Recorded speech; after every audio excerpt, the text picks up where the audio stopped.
बिहार में विधानसभा चुनाव की तैयारियां जोरों पर है और हर एक पार्टी अपनी अपनी तैयारियां कर रहा है। ऐसे कई पार्टियां हैं जो विधानसभा अपना कार्यकर्ता सम्मेलन कर रही है। ठीक उसी तरह जनसुराज भी अपनी तैयारियां जोरों पर है।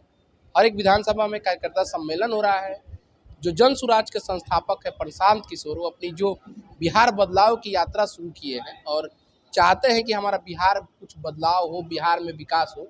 आज उन्हीं के एक सिपाही जो प्रदेश के प्रवक्ता हैं हमारे बीच में मनोज कुमार बैठा जी हैं, जो आज गोपालगंज में कार्यकर्ता सम्मेलन में आए हुए हैं, जनता से रूबरू होंगे और जो सपना है प्रशांत किशोर जी का वो लोगों के बीच में रखने का प्रयास करेंगे। फिलहाल हम उनसे बात करेंगे कि आज गोपालगंज में कार्यकर्ता सम्मेलन है, क्या जनसुराज की थीम है, बिहार विधानसभा चुनाव में इस बार क्या मुद्दे लेकर जनसुराज आप लोगों के बीच में जा रहे हैं। बहुत बहुत धन्यवाद और आपका चैनल को बहुत सारे शुभकामनाएं। ये प्रश्न बहुत अच्छा है और ये प्रश्न चारों ओर घूम रहा है कि जो प्रशांत किशोर जी यहाँ पे आए क्या मुद्दा लेके आए हैं। पहली बात, जो बिहार में देखिएगा शिक्षा की स्थिति इतनी ख़राब है कि शिक्षा पर जो बजट आता है, इस बार जो बजट फरवरी में आया 60,000 करोड़ रुपया शिक्षा पर खर्च होता है।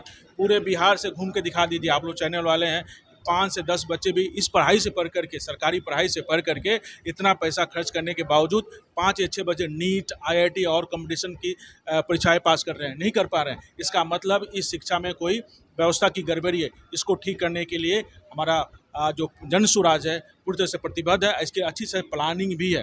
दूसरी, स्वास्थ्य व्यवस्था की बात करें, स्वास्थ्य व्यवस्था में अच्छी खासी अमाउंट हर साल बिहार सरकार खर्च करती है। इस खर्च करने के बावजूद भी अगर यहाँ पे गोपालगंज किसी को बीमारी होती है तो सीधे गोरखपुर लेके जाता है या लखनऊ लेके जाता है। क्यों लेके जाता है? वो व्यवस्था जो गोरखपुर में है, लखनऊ में है, वहाँ पे यहाँ पे क्यों नहीं हो सकती है? लोगों का विश्वास स्वास्थ्य पे यहाँ पे क्यों नहीं है? इसको सुदृढ़ करने की आवश्यकता है।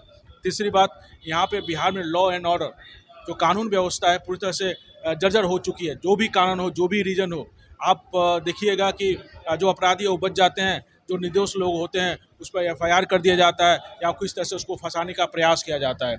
ये सब चीज़ों पर हम लोग ध्यान देने वाले हैं।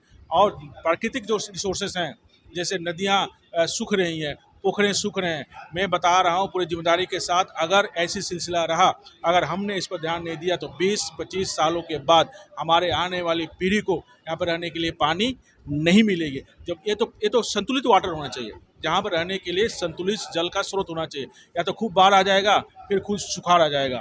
इस पर ध्यान देने की आवश्यकता है। जितने नदी नाले जो छोटे छोटे उसको जोड़ने की आवश्यकता है, ताकि एक बढ़िया से चैनलाइज बहाल किया सके और यहाँ पे अच्छी कृषि की जा सके। जो यहाँ पे जो कृषि है वो खाने वाली कृषि है, कमाने वाली कृषि नहीं। जैसे हरियाणा में है कमाने वाली कृषि है, जैसे पंजाब में है कमाने वाली कृषि है। ये चीज़ें बिहार में भी लागू की जा सकती है। अच्छा, भोरे से आप भावी प्रत्याशी के रूप में देखे जा रहे हैं और भोरे विधानसभा में लोगों से मिल रहे हैं। अभी फिलहाल आप पे एक एफआईआर हुआ है एक मामले को लेकर, आप समाज हित के लिए काम करते हैं, क्या ये मामला है और क्यों हुआ है? ये मैं पटना से जा रहा था, 26 तारीख की बात है, 26 अप्रैल की। वहाँ पे ट्रॉली ट्रैक्टर और बाइक सवार की एक कोलाइड हुआ था, एक्सीडेंट हुआ था क्रूरिया मोड़ पे, कटिया थाना के अंतर्गत, जो नगर पंचायत में आता है।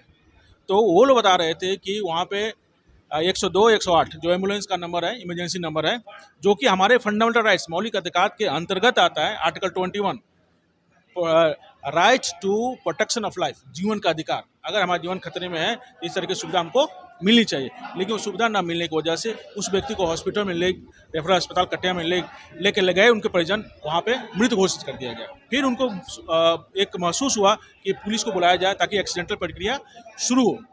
तो पुलिस को फ़ोन करते रहे, पुलिस वहाँ पे नहीं पहुँची। जब ये भी हमारा फंडामेंटल राइट है, आर्टिकल 21, वो कहता है कि अगर हम असहज महसूस कर रहे हैं या ये लग रहा है कि हम पे कोई हमला हो सकता है या कुछ घटना घट सकती है, आप जहाँ पे पुलिस की मदद की आवश्यकता है, तो इसलिए पुलिस का नंबर दिया जाता है, उस पर कॉल करने पुलिस वहाँ पे पहुँचनी चाहिए उसकी मदद के लिए। ये भी हमारा आर्टिकल 21 जो right to protection of life. हाँ, तो ये सब हुआ। उसके बाद वो लोग वहाँ पुलिस नहीं पहुँची तो पार्थिव शरीर को ले गए थाने के बगल में। परिजन लोग वहाँ पे धरना धर रहे थे, ब्लॉक किए थे रोड को। मैं पटना से आया, पहुंचा थे रास्ता कटिया जाम है, तो जाम है तो पूछा क्या हुआ, तो बोला कि यहाँ पे एक्सीडेंट हुआ है, एक व्यक्ति मरे हुए थे, पार्थिव शरीर रखा हुआ था। मैं परिजनों से मिला, उनके बच्चे सब रो रहे थे कि क्या हुआ, तो बोले कि भैया देखिए ना यहाँ पे कुछ भी व्यवस्था नहीं है। यहाँ पे पुलिस एम्बुलेंस का नंबर नहीं लग रहा है, मैंने कौन सा नंबर लगा है? प्रशासन के खिलाफ बोले, उसी पे एफआईआर किया गया। उनके खिलाफ नहीं बोले, हम बोले ये जो सिस्टम है ना, सिस्टम खराब है।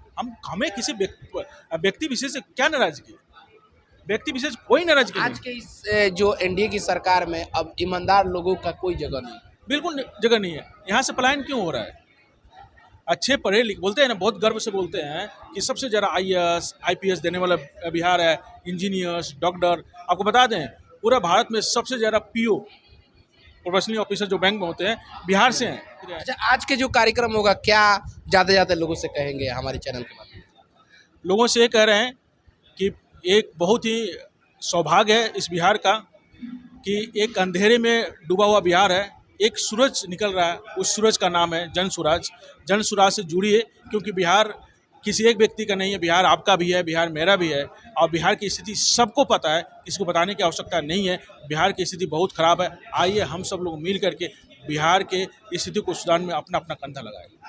हमारे बीच में थे मनोज कुमार बैठा जी, जिन्होंने बिहार में जो कोई दूसरा विकल्प के रूप में आएगा तो जनसुराज होगा, और लोग इस बार जनसुराज को अच्छा समर्थन करेंगे और बिहार में सरकार बनाने में अपना योगदान देंगे। फिलहाल और भी लोगों से हम बात करेंगे। देखते रहिए अखंड बिहार न्यूज। मनीष कुमार, गोपालगंज।